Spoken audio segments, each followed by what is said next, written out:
Снова здравствуйте, мои уважаемые зрители. На дворе у нас продолжается 4 апреля и традиционный дневной обзор событий на фронте, что у нас происходит. В целом, пока еще не закончена операция по выведению российских войск с Черниговской и Сумской областей, но она идет по плану, и я думаю, что сегодня она будет закончена. Все эти войска постепенно грузятся на эшелоны и перебрасываются на юг, идут дальше в район Харькова, Изюма. Кстати, в районе Харькова вчера начались довольно серьезные боестолкновения. В районе Дергачей российская артиллерия активно начала работать по позициям ВСУ, и местные паблики говорят о том, что в Харькове ожидают нового одновременно с донбасским наступлением наступления на Харьков. Я не могу пока сказать, что будет это наступление или нет. Тем не менее, российская артиллерия второй день работает здесь довольно-таки плотно.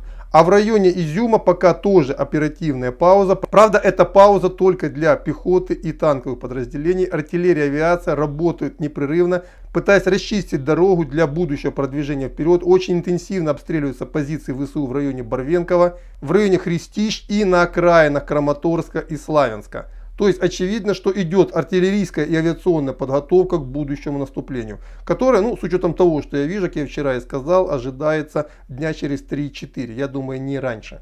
По Северодонецку, Лисичанску вчера вечером я сообщил, ничего нового пока нет. Продвижение вчера было примерно на 2 километра. И очевидно, что вместе с окружением всего Донбасского фронта будет предпринята попытка расчленения вот этой окруженной группировки. И Лисичанск, Северодонецк, скорее всего, будут отрезаны от Славянска и Краматорска. Под Горловкой также сегодня утром Министерство обороны Российской Федерации сообщило о том, что Новобахмутовка наконец-то полностью взята под контроль вооруженных сил России и народной милиции ДНР. И таким образом можно констатировать, что северная трасса до Авдеевки уже перерезана.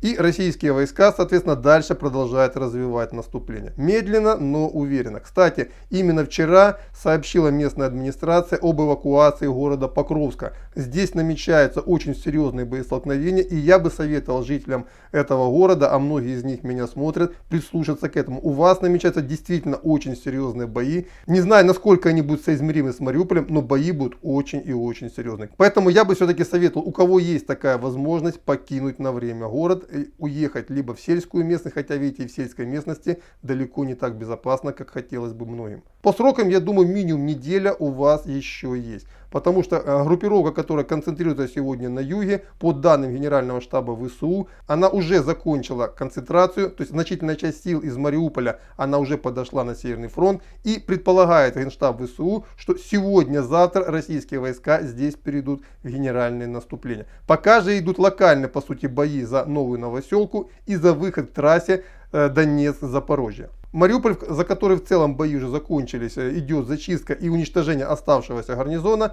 А в районе Николаева, Херсона российские войска постепенно подавливают ВСУ и медленно давят по направлению к Николаеву. И в николаевских пабликах тоже распространяется волна паники, что, мол, русские войска в ближайшее время могут пойти на штурм города. Но пока об этом, я думаю, говорить рано. Тем не менее, контрнаступление, о котором было ранее объявлено со стороны Кривого Рога, оно тоже захлебнулось. И вооруженные силы Украины на этом направлении перешли к обороне. Вот это примерно то, что происходит сейчас на линии фронта. На этом пока все. Следующая сводка, скорее всего, будет сегодня поздно вечером. До свидания.